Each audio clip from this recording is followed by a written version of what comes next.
ಕರ್ನಾಟಕದಲ್ಲಿ 2 ಹಂತದಲ್ಲಿ ಲೋಕಸಭಾ ಚುನಾವಣೆ ನಡೀತಾ ಇದೆ. ಈಗಾಗಲೇ ಏಪ್ರಿಲ್ 26ನೇ ತಾರೀಕು ಮೊದಲನೇ ಹಂತದ ಚುನಾವಣೆ ಮುಗಿದಿದೆ. ಮೇ 7ನೇ ತಾರೀಕಿಗೆ ಎರಡನೇ ಹಂತದ ಚುನಾವಣೆ ನಡೀತದೆ. ತಾವೆಲ್ಲರೂ ಕೂಡ ಅವತ್ತು ಯಾವ ಪಕ್ಷದ ಅಭ್ಯರ್ಥಿಗಳು ಗೆಲ್ಲಬೇಕು ಅಂತೇಳಿ ತೀರ್ಮಾನವನ್ನು ಮಾಡಬೇಕಾಗ್ತದೆ. ಇದು ಬಹಳ ಮಹತ್ವದ ಚುನಾವಣೆ ಅಂತೇಳಿ ತಾವೆಲ್ಲ ಅರ್ಥ ಮಾಡ್ಕೊಂಡಿದ್ದೀರಿ ಅಂತಕ್ಕಂಥದ್ದು ನನ್ನ ಭಾವನೆ. ಯಾಕಂತಂದ್ರೆ ಮುಂದಿನ 5 ವರ್ಷ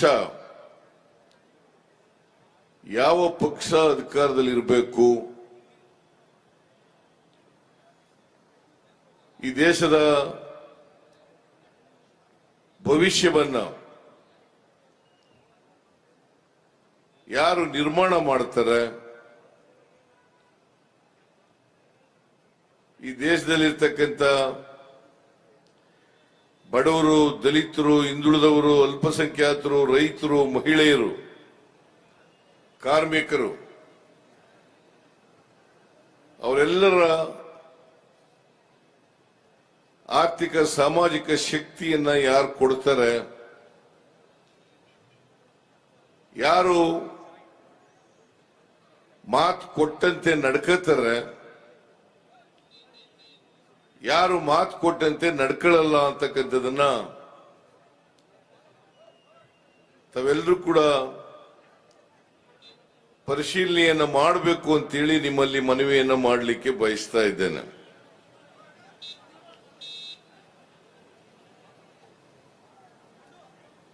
ಈಗಾಗಲೇ ಮಲ್ಲಿಕಾರ್ಜುನ ಖರ್ಗೆ ಅವರು, ಡಿ.ಕೆ. ಶಿವಕುಮಾರ್ ಅವರು ನರೇಂದ್ರ ಮೋದಿಯವರ ವೈಫಲ್ಯಗಳನ್ನ ಪಟ್ಟಿ ಮಾಡಿ ಹೇಳಿದ್ದಾರೆ. ನರೇಂದ್ರ ಮೋದಿಯವರು ಹೇಗೆ ಕೊಟ್ಟ ಮಾತಿನಂತೆ ನಡ್ಕೊಳ್ಳಲಿಲ್ಲ,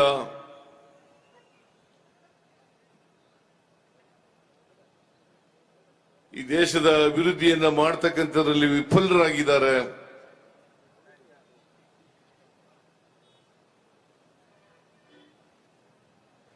ಹೇಗೆ ಹತಾಶರಾಗಿ ಈಗ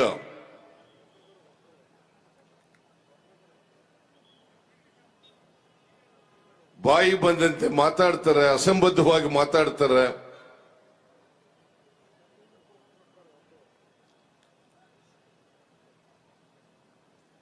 ಇವುಗಳ ಬಗ್ಗೆ ಉದಾಹರಣೆಗಳ ಸಹಿತ ನಿಮ್ಮ ಮುಂದೆ ಪ್ರಸ್ತಾಪ ಮಾಡಿದ್ದಾರೆ.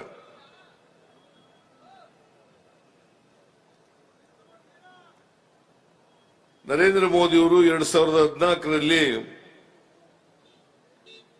ಈ ದೇಶದ ಪ್ರಧಾನಮಂತ್ರಿ ಆದರು. ಪ್ರಧಾನಮಂತ್ರಿಯಾಗಿ 10 ವರ್ಷಗಳನ್ನ ಮುಗಿಸಿದ್ದಾರೆ. 2014ರಲ್ಲಿ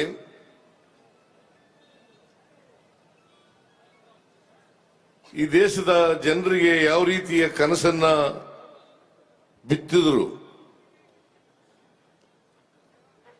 ಹೇಗೆ ಭ್ರಮೆಗಳನ್ನ ಉಂಟು ಮಾಡಿದ್ರು,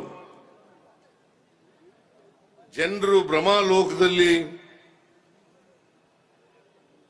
ನರೇಂದ್ರ ಮೋದಿಯವರ ಮಾತುಗಳನ್ನು ನಂಬಿ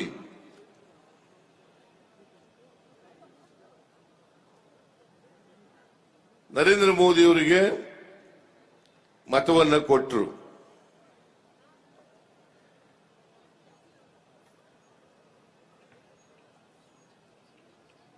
ಈಡೇರಿಸಲಿಕ್ಕೆ ಆಗದೇ ಇರತಕ್ಕಂಥ ಭರವಸೆಗಳನ್ನೆಲ್ಲ ಕೊಟ್ಟರು. ವಿದೇಶದಲ್ಲಿ ಕಾಂಗ್ರೆಸ್ನ ನಾಯಕರುಗಳು ಕೈಗಾರಿಕೋದ್ಯಮಿಗಳು, ಶ್ರೀಮಂತರು ಕಪ್ಪು ಹಣ ಇಟ್ಟಿದ್ದಾರೆ. ಆ ಕಪ್ಪು ಹಣನ ತಗೊಬಂದು 100 ದಿನಗಳಲ್ಲಿ ಎಲ್ಲರ ಅಕೌಂಟಿಗೆ 15 ಲಕ್ಷ ಹಾಕ್ತೀನಿ ಅಂತ ಹೇಳಿದ್ರು. ಪಾಪ ಈ ಮಾತನ್ನ ನಂಬ್ಕೊಂಡ್ರು. ಯಾಕಂದ್ರೆ ನರೇಂದ್ರ ಮೋದಿ ಅವರು 12 ವರ್ಷ ಗುಜರಾತಿನ ಮುಖ್ಯಮಂತ್ರಿ ಆಗಿದ್ರು. ಆಗ ಸುಳ್ಳು ಹೇಳಿದ್ರು, ಭಾರತ ದೇಶದಲ್ಲಿ ಗುಜರಾತ್ ಮಾದರಿ ಸರ್ಕಾರವನ್ನ ಮಾಡುತ್ತೇನೆ, ಗುಜರಾತ್ ಮಾದರಿ ಸರ್ಕಾರವನ್ನ ಮಾಡುತ್ತೇನೆ. ಬಹಳ ಗುಜರಾತ್ ಆರ್ಥಿಕವಾಗಿ ಸಾಮಾಜಿಕವಾಗಿ ಬಹಳ ಮುಂದೆ ಬಂದಿದೆ ಅಂತೇಳಿ ಜನರಲ್ಲಿ ಭ್ರಮೆಯನ್ನ ಹುಟ್ಟಿಸಿ ಅದನ್ನು ನಂಬ್ಕೊಳ್ಳೋ ರೀತಿಯಲ್ಲಿ ಮಾಡಿದ್ರು. ಹಾಗಾಗಿ 2014ರಲ್ಲಿ ಅವರಿಗೆ ವೋಟನ್ನ ಕೊಟ್ಟರು. ನರೇಂದ್ರ ಮೋದಿ ಅವರು ಪ್ರಧಾನಮಂತ್ರಿ ಆದರು. 2019ರಲ್ಲಿ ಭಾವನಾತ್ಮಕವಾದಂತಹ ವಿಚಾರಗಳನ್ನ ಆರ್ಟಿಕಲ್ 370 ಅದನ್ನು ರದ್ದು ಮಾಡ್ತೀವಿ,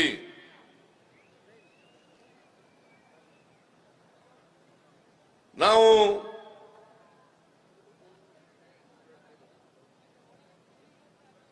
ಜಮ್ಮು ಕಾಶ್ಮೀರವನ್ನ ಸ್ವತಂತ್ರ ರಾಜ್ಯವನ್ನಾಗಿ ಮಾಡುತ್ತೇವೆ,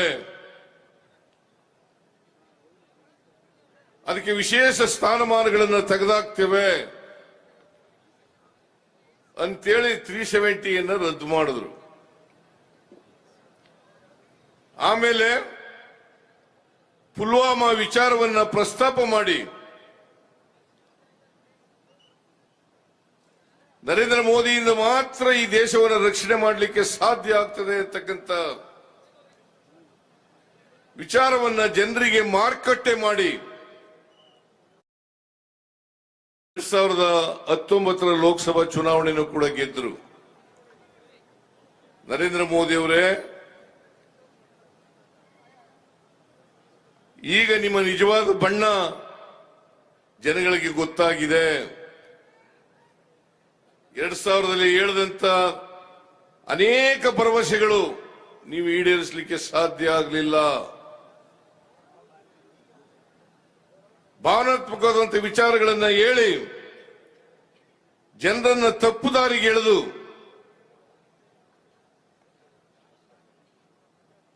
ಮತ್ತೆ ಜನರನ್ನ ನೀವು ದಾರಿ ತಪ್ಪಿಸಲಿಕ್ಕೆ ಸಾಧ್ಯ ಆಗಲ್ಲ.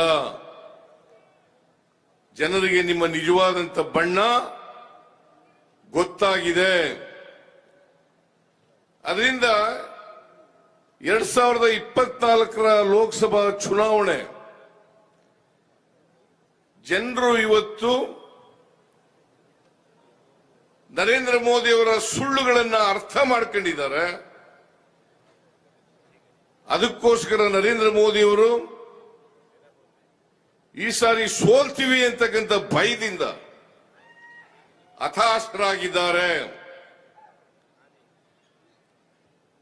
ಅದಕ್ಕಾಗಿಯೇ ಹತಾಶರಾದ್ದರಿಂದ ಶ್ರೀಮತಿ ಸೋನಿಯಾ ಗಾಂಧಿ ಅವರನ್ನ, ರಾಹುಲ್ ಗಾಂಧಿ ಅವರನ್ನ, ಮಲ್ಲಿಕಾರ್ಜುನ ಖರ್ಗೆ ಅವರನ್ನ, ಪ್ರಿಯಾಂಕಾ ಗಾಂಧಿ ಅವರನ್ನ ಬೈಲಿಕ್ಕೆ ಪ್ರಾರಂಭ ಮಾಡಿದ್ದಾರೆ. ಜಿ ಕನ್ನಡ ನ್ಯೂಸ್ ಈಗ ನಿಮ್ಮ ಮನೆಯಲ್ಲೇ ನೋಡಿ.